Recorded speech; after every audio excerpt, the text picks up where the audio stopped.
his situation? No, there's been no change. So he, again, won't be part of your squad. Is that your expectation?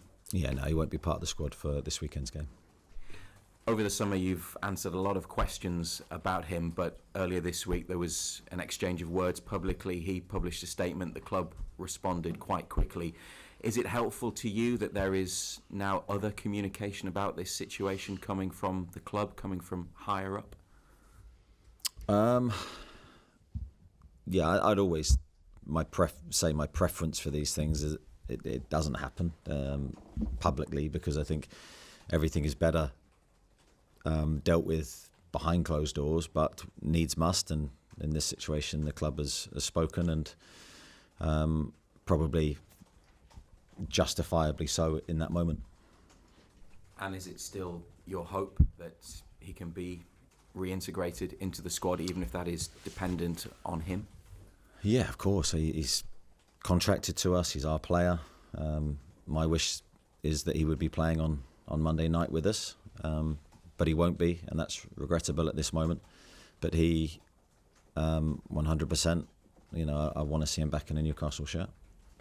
And without Isak, and as we speak, no centre-forward has arrived this summer, will you have to call on potentially Anthony Gordon to play in a different role like you did last week? And how big a thing is it from him to do that job for the team in what is not his natural position?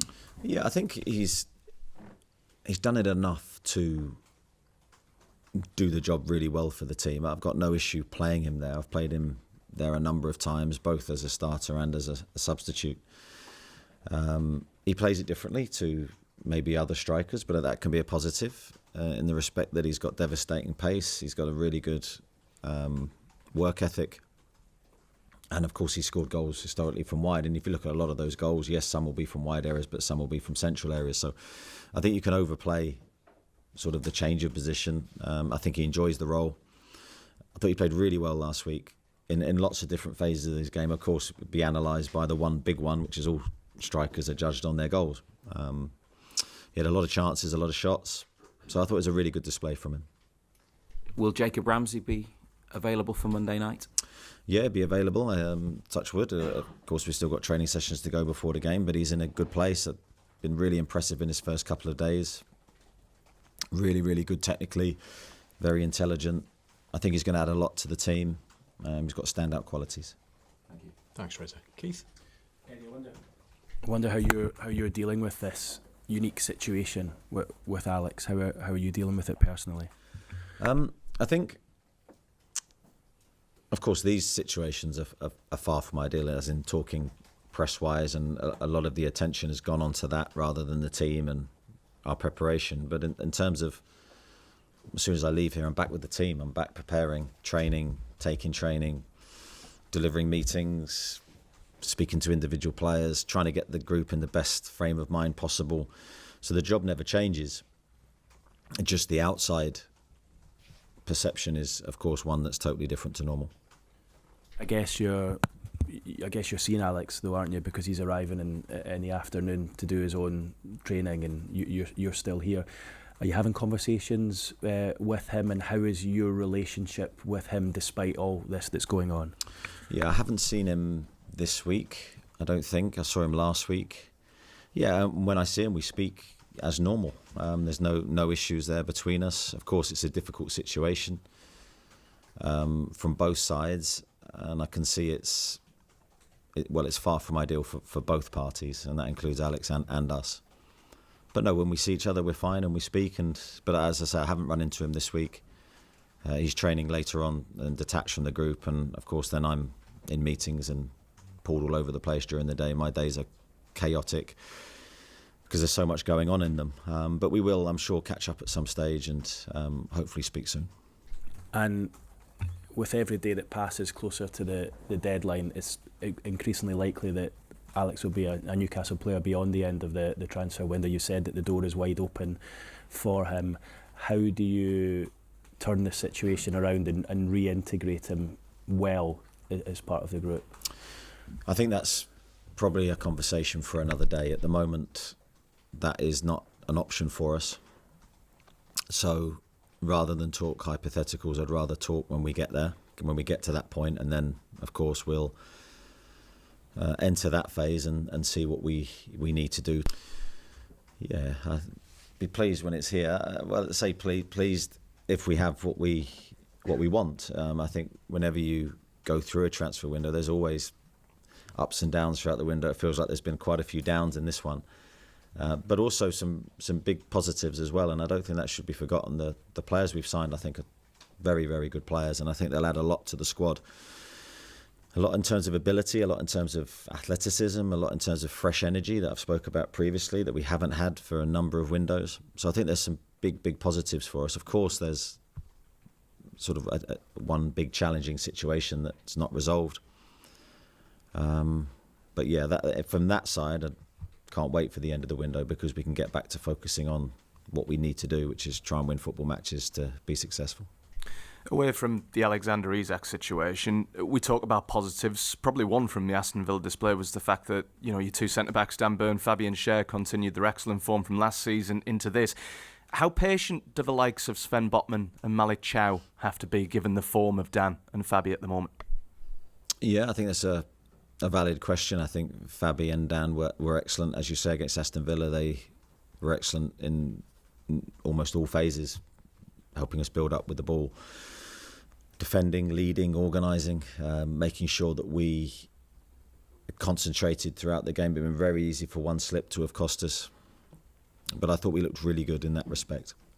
Now, Sven, Malik, Jamal, they're all outstanding players individually, and they're going to give us a lot this year. But when you're not in the team, you have to wait and be patient and train really well, so when you do get your opportunity, you can grab it. I'm sure both players, or all three players that I just mentioned, will do that. And you look at the calendar of fixtures we have to come after the first international break, it's going to be relentless for us, so we're going to need everybody. Just on Jacob, you talked about his qualities there. Have you seen anything in training in the brief time he's been here at Newcastle that's even surprised you, no matter how much you've scouted him, how much you've seen him in the past? But have you seen anything in training where you've looked and thought, I actually didn't know that about him, his character even? Probably, no, nothing I didn't know. The only thing I was pleasantly surprised by was slightly bigger than I thought. You know, when you see someone on the pitch in person, I was like, ooh, he's 6 foot. I like to say 6'2". He says he's 6'1" because I want him to be more dominant aerially. So we have a little joke about that. But yeah, Jacob's 6'1", pleasantly surprised me. Nice presence, nice energy about him as a person. And he, as I say, he's trained really well. But I think we knew those qualities that he would bring in that respect. Easy to forget there's a game on Monday night against Liverpool in amongst everything else. St James's Park never needs any excuse to be loud, but with the various factors there, first home game of the season, Liverpool, of course, this situation around Alexander, is this almost the perfect storm under the lights for St James's Park to be louder than ever? Yeah, as you say, first home game, I think it's always going to be electric, under lights, evening game. Those games are always really special for us. I love experiencing those days, those nights with the energy that the crowd bring us.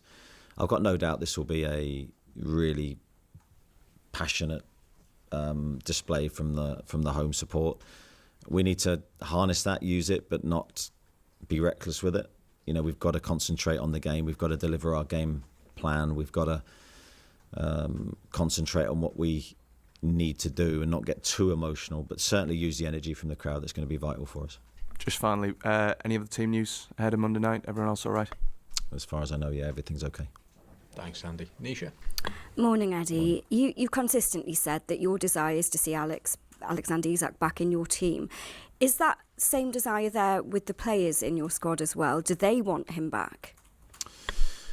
Yeah, I think there's no doubt how the players will feel. I think they'll feel the same way I do.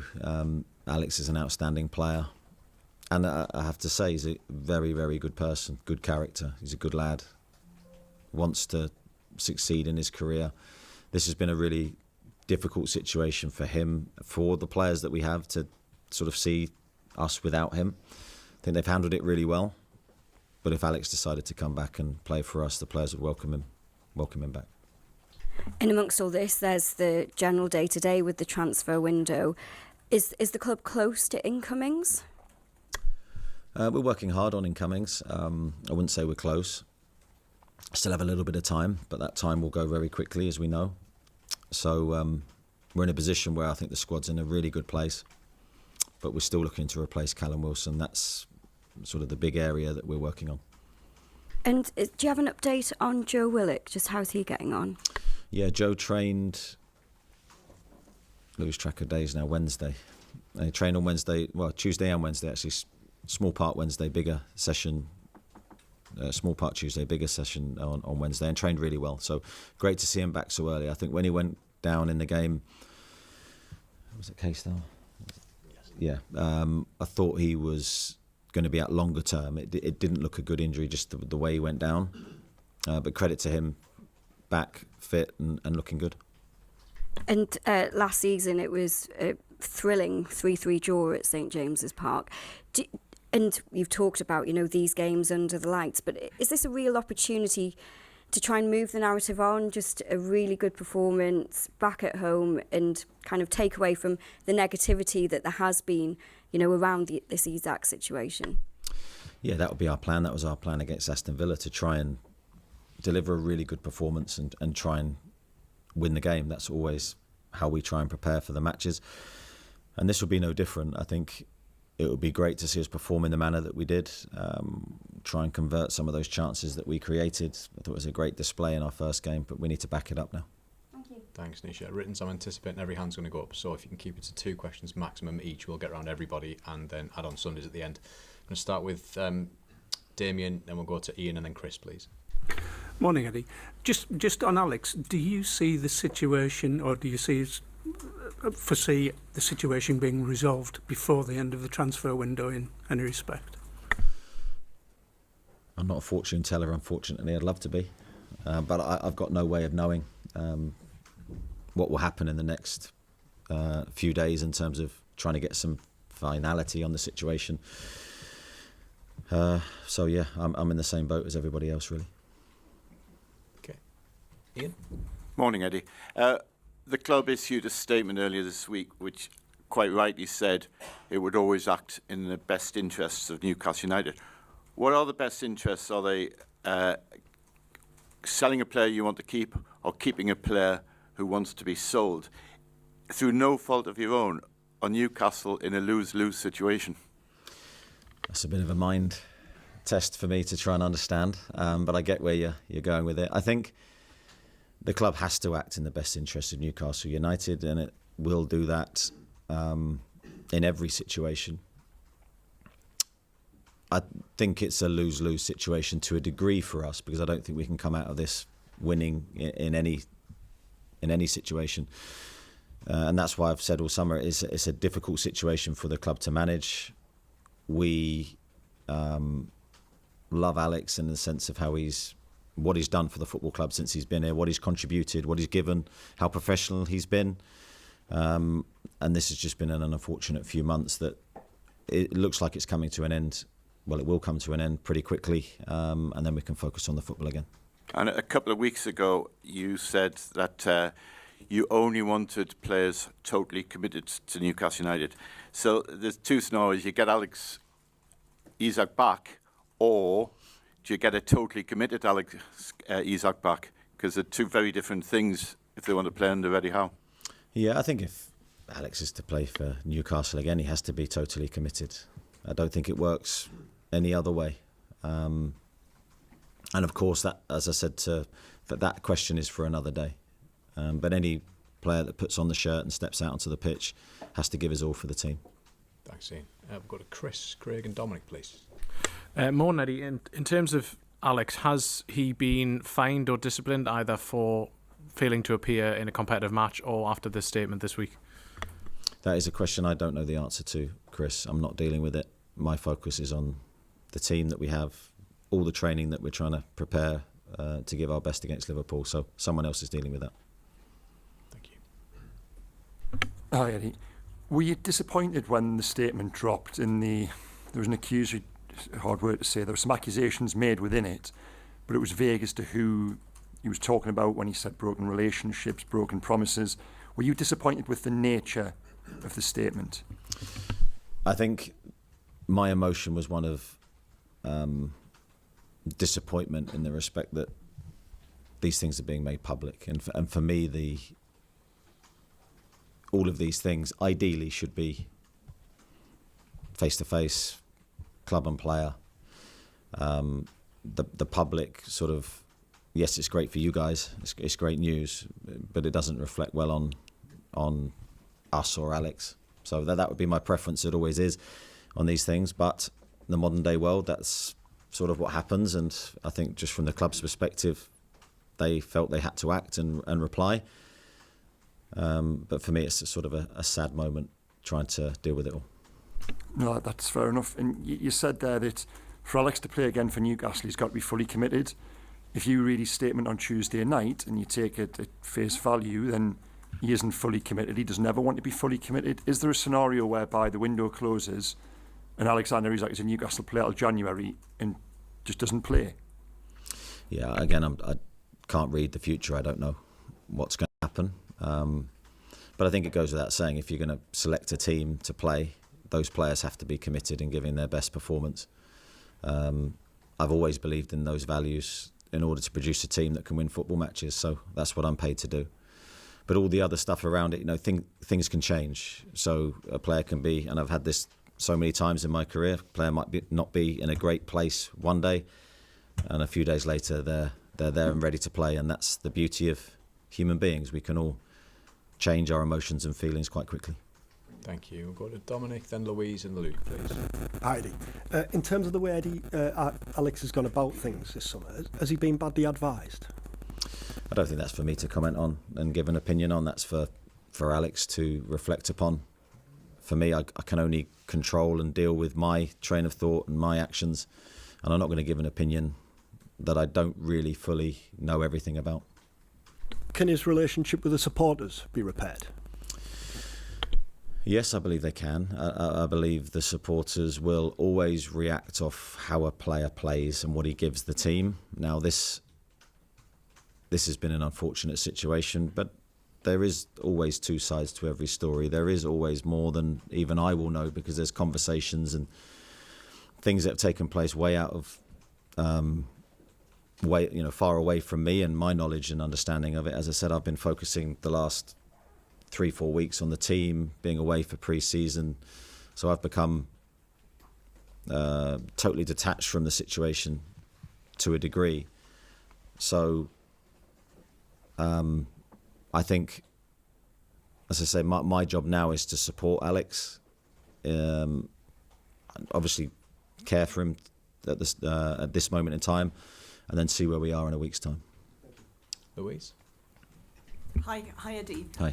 Managers are really big on trust and being able to trust players. Can you ever really trust Alexander Isak again on the pitch? Yeah, of course. I think trust is earned both ways, and that has to be a relationship that you develop. When you sign a player and you build that relationship, I place a lot of my time and my effort into developing the player, helping the player be the best player that he can possibly be, working hard every day to try and maximise their abilities.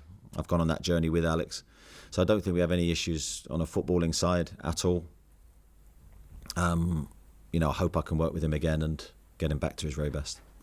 And another issue is kind of one side is going to lose face because Isak is going to lose face if he has to come back to the team, and the owners are going to lose face if they sell him for less than a stratospheric fee. But one of those things is going to have to happen. In the short term, is there a sense of mediation that you could bring an independent figure in to sort of try and resolve this complicated situation? Yeah, I don't see it necessarily that way, as black and white as that. I think we will support Alex in every way possible. We can't do that at the moment. The situation doesn't allow us to, but there will come a time when we can have conversations with him. Just focus back on the football. And finally, Louise, sorry. Matter with that statement, obviously slightly provoked into doing it by the player's own statement. Has their message been equally strong on this subject all summer? What do you mean? Or to you, the message to the player, the message to you, that they didn't foresee any conditions that he would be sold. Yeah, I think the club have had a very strong stance in regarding Alex's situation all summer. Obviously, there's been a lot of communication between the football club and Alex and his representatives that I haven't been a part of. But for me, nothing's changed throughout the summer. Actually, that's it. I'm not going to ask. Okay, thank you. We're going to go to Kieran, Martin, and then to Jordan, please. Kieran. Good morning. You mentioned the positives of Alex's character. Has it saddened you how this has played out? Yeah, as I said, of course, because I don't think it had to be this way. And it's disappointing that I'm having to sort of discuss it every press conference at length and taking away from, as I said, the football. We've got Liverpool coming up in 2 days' time, 3 days' time, and that's going to be a tougher game without having any distraction around us, any other focus, which I think the players have done really well to sort of blank it all out and focus on the football. I think it's been a real credit to the group that they've been able to do that. But it's there in the background and it's working against us. It's not helping us. So, as I said earlier, and I'll continue to say it, it's regrettable that we're in this situation. And you come up against Hugo Ekitike on Monday night. Was there a moment this summer where you thought that deal was close or that it could happen? I think there's no doubting that I really like Hugo and have done for a number of years. He's someone that we've tracked for a long time. He's got really good qualities, and I think he showed that in his first Premier League game. Very good debut against Bournemouth. He's got really good movement. He's intelligent. He's good in the air. He scores goals. Very good finisher. Scores off both feet. So I think he's got a load of qualities that will serve him really well in the Premier League. Our job will be to keep him quiet and to try and control him. But certainly he's going to be a threat this year. Martin? Morning, Eddie. When you have spoken to Alex, has the conversation involved trying to find a resolution? Yeah, of course, because that's what we want. You know, say it again, we want him training, we want him playing with the team. That's our wish, that he's with us. But obviously he's not, so it's not the desirable outcome for us at the moment until he's back playing. And then I say that because he's our player, he's contracted to us. So that's a sad situation for us. And yeah, so of course when I speak to him, we're trying to find a positive solution all the time. And how is he? As I said, I haven't seen him for, I don't know, about 5-6 days. But he was, when I last saw him, he was fine. He was good. Normal Alex. Okay, thank you. Got to Jordan, to Lee Ryder, and then to Dom Square, please. More Eddie, I'll spare the Alex question for now. But in terms of the striker market, given how difficult it is there a scenario where you don't make any further signings between now and the end of the window? Yeah, of course. I mean, that's equally possible. I think for us, we are still actively in the market, but I think I say all the time, any transfer has to be right, and for a number of reasons. And this is the sort of, with PSR, you're always trying to manage that situation. So if we make a signing that goes against sort of the long-term planning, we can put ourselves in a very difficult position again very, very quickly. So we have to be careful with what we do. Yes, we have a need, but we also can't allow ourselves to go into a difficult moment where we're forced to selling a player, as we did with Elliot Anderson and Yakuba Minte. So we're always aware of that, and we're sort of at that moment where we have to be careful. Thank you. Lee? Eddie, one of the big claims that's been made, that's been well documented, whether it's true or not, I don't know, that's why I'm asking you, but did Alex tell you 2 weeks before the end of the season that he wished to leave the football club?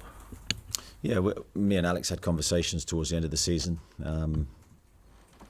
Yes, I'm not going to sit here and deny that. Did he say he wanted to leave? I think I've always said individual conversations are better off remaining private, but we had conversations at the end of the season. I have conversations with him near enough every day when he's here at the training ground, so that wouldn't be abnormal. But yes, we had discussions about his future. And Thanks, have Lee. you got your Sorry, own Lee, deadline? Lee, timing-wise, we Do you need to move it impose on. your own Lee, deadline? Dominic, please. Dom? Throughout this press conference, you spoke very highly of Alexander Isak, saying he's a good lad, very professional, but actions will always speak louder than words, and his actions don't necessarily add up to what you're saying. Is that something that maybe supporters and those who don't know him personally will struggle to understand? Yeah, but the two things are very different. This situation is, I've said many times, is regrettable. Isn't something that we wanted. I'm sure isn't something that Alex wanted, although it's led to this position. I'm talking about his general conduct every day, his professionalism in terms of how he prepares for games, training, the life that he leads.